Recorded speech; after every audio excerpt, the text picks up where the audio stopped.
Hola, ¿qué tal chicos? Mi nombre es Luis Michel Primero Manjarres y hoy veremos los instrumentos de medición de fluidos en relación a la materia de metrología a cargo del profesor César Omar Capetello Contreras.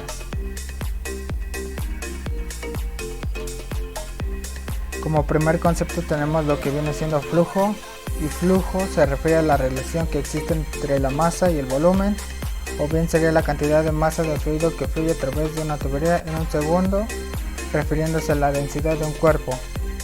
Como segundo concepto tenemos que es corriente, o bien como sabemos que la corriente cumple de ir de un lado a otro, esto se refiere al movimiento de algo que cumpliría con la acción y efecto de fluir de cualquier cosa, como sería un claro ejemplo el agua que tenemos como imagen en esta diapositiva de fondo, que cumple con las normas de circular, moverse, correr o deslizarse dentro del recipiente que se encuentra contenido. Fluido. La palabra fluido se define como la materia compuesta por moléculas atraídas entre sí de manera débil. Esto se refiere, como vemos en la definición 2, que la sustancia no posee una poca cohesión intermolecular que carece de forma propia, adoptando la forma del recipiente que lo contiene, como sería en el caso de los gases y líquidos que día con día vemos cuando nos servimos un vaso de agua o inflamos un globo. Bueno, el concepto de flujo de fluidos sería el movimiento de una sustancia en ciertas direcciones o una sola dirección ante presencia de tensión. Si no hay tensión, no hay flujo. Como se puede ver en esta imagen de abajo, tenemos un área A donde existe una tensión, lo que causa que la corriente se comience a mover de un lado a otro, causando que las líneas de flujo se muevan hacia la derecha de forma paralela. Tubería. La tubería, como sabemos, es un conducto que cumple la función de transportar agua o otros fluidos.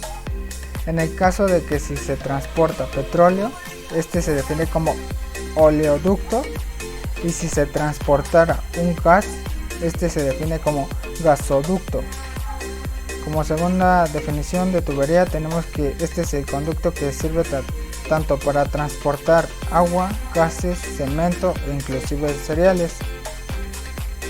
Cuando se transporta agua, estas tiende a llamarse cañerías si tiene tubos de acero galvanizado.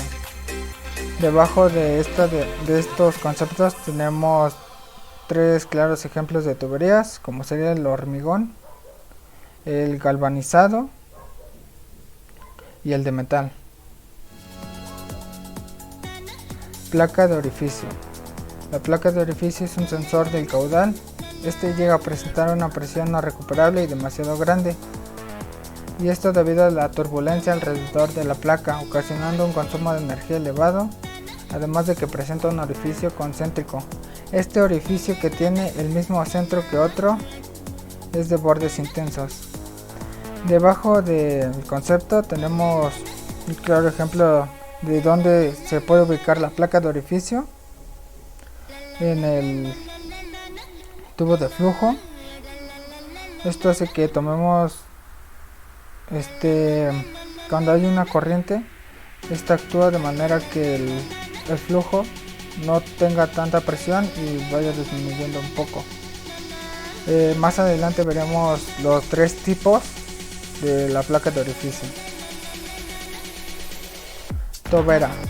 La tobera es un instrumento que convierte la energía térmica y de presión de un fluido en energía cinética.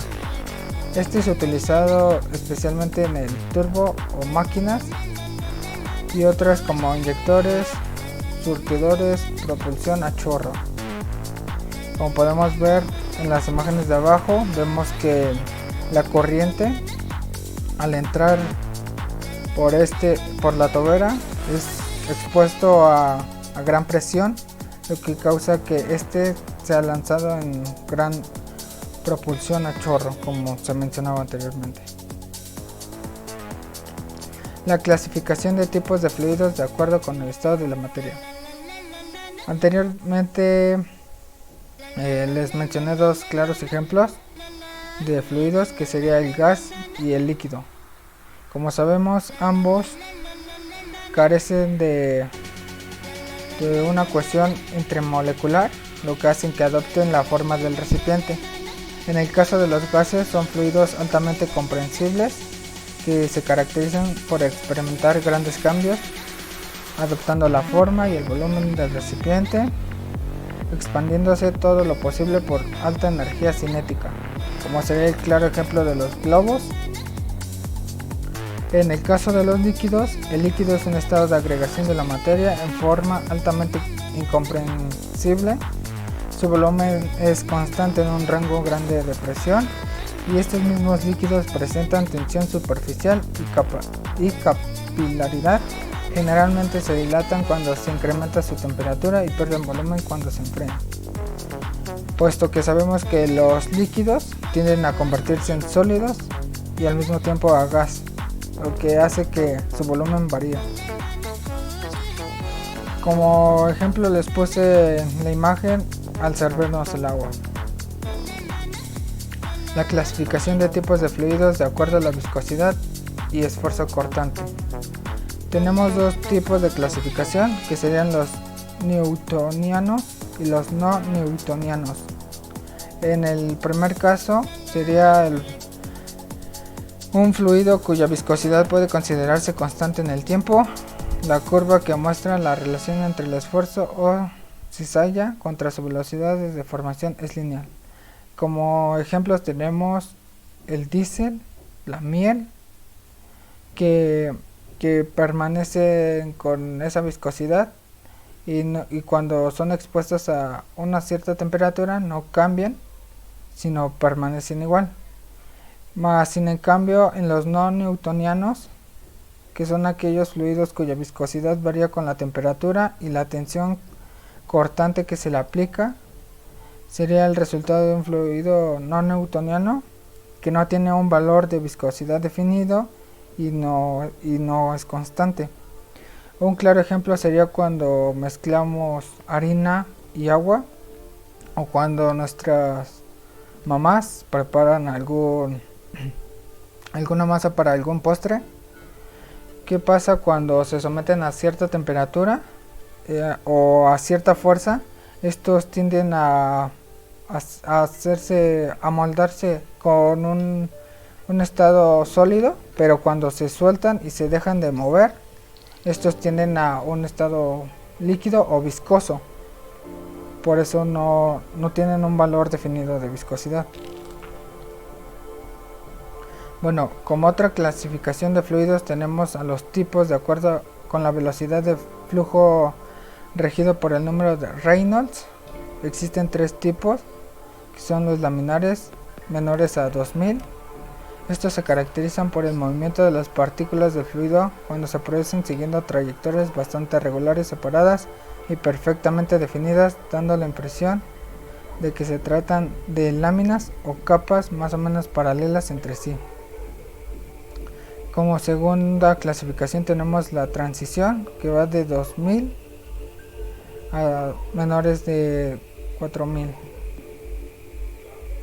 Dentro de esta clasificación no se sabe con exactitud qué tipo de fluido predomina más, ya que se comporta como fluido laminar y turbulento.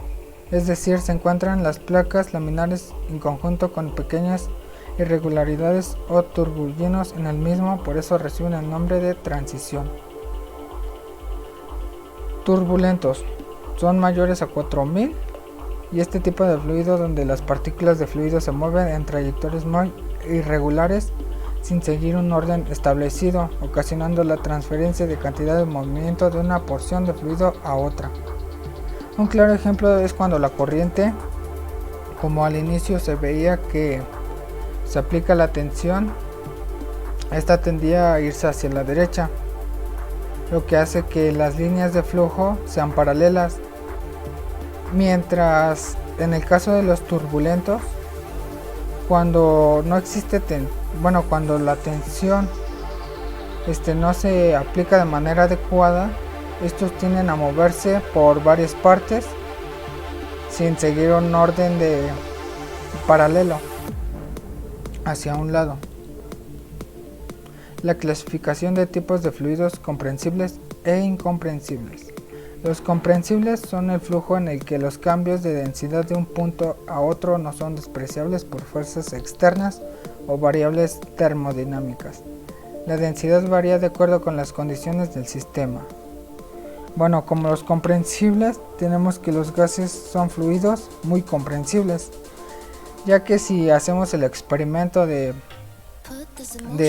agarrar alguna aguja, claramente ponemos el dedo como vemos en la imagen.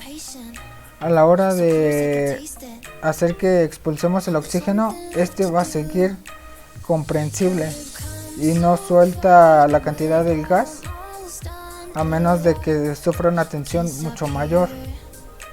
Ahora, los incomprensibles son el fluido en el que los cambios de densidad de un punto a otro son despreciables mientras se examinan puntos dentro del campo de flujo. Como incomprensibles tenemos a los líquidos, que cuando realizamos el mismo experimento de poner el dedo sobre la aguja, este líquido, al tener una presión alta, al tratar de expulsar el líquido, este tiende a correr a chorros porque no tiende a sostener esa presión, lo que hace que cause que salga.